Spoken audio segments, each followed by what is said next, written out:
آپ تو ہمیشہ ایک روٹھے ہوئے بندے کی طرح سے شروع سے ہی آپ اپنا پچھلے 25 سال سے آپ کا یہی رویہ ہے،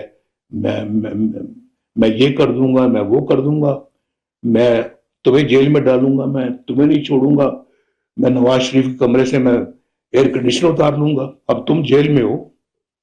میرا تو کبھی دھیان بھی نہیں کیا تمہارے ایئر کنڈیشن کی طرف، تم نے ایک کی بجائے دو لگوا لو، مجھے کوئی اعتراض نہیں ہے، لیکن اپنا یہ میں اس طرح کا بندہ نہیں ہوں، ورنہ کہ میں دل میں اس طرح کی کینہ پروری کروں یا کینہ رکھوں یا عداوت رکھوں یا میں کوئی بدلہ یا انتقام کی سیاست کروں۔ تم نے تو کچھ چھوڑا، جا کے کہاں کہہ رہے ہو امریکہ میں کہ میں نواز شریف کے قید خانے سے میں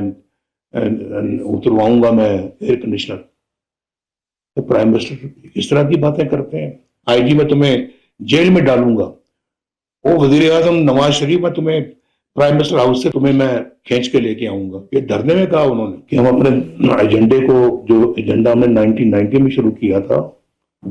اس ایجنڈے پہ دوبارہ گامزن ہو، اسی کو دوبارہ شروع کرے۔ میں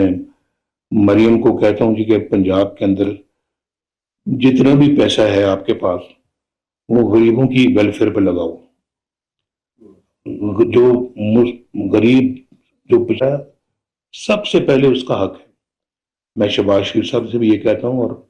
اور میں یہی کہتا ہوں جی کہ ان لوگوں کا پہلا حق ہے، ایسا کوئی نظام لے کے آئیں، بیٹھیں، سستی بجلی لوگوں کو پرووائڈ کریں، سستی بجلی۔ اگر آٹا سستا ہوا ہے اللہ کا بڑا شکر ہے، گھی سستا ہوا ہے بہت اللہ کا شکر ہے، ڈیزل پٹرول سستا ہوا ہے اللہ کا بہت شکر ہے، سبزیاں سستی ہوئی ہیں اللہ کا بہت شکر ہے، اور کیا سستا ہوا ہے؟ چکن بہت نیچے تو میں سمجھتا ہوں جی کہ ایسی پالیسی بننی چاہیے، ایسی پالیسی بننی چاہیے کہ ہمارا ملک کے اندر بجلی سستی آئے، گیس سستی آئے۔ ان دو چیزوں پہ فوکس ہونا چاہیے حکومت کا، اور آپ ماشاءاللہ سینٹ میں بیٹھے ہوئے ہیں، آپ بھی وہاں پر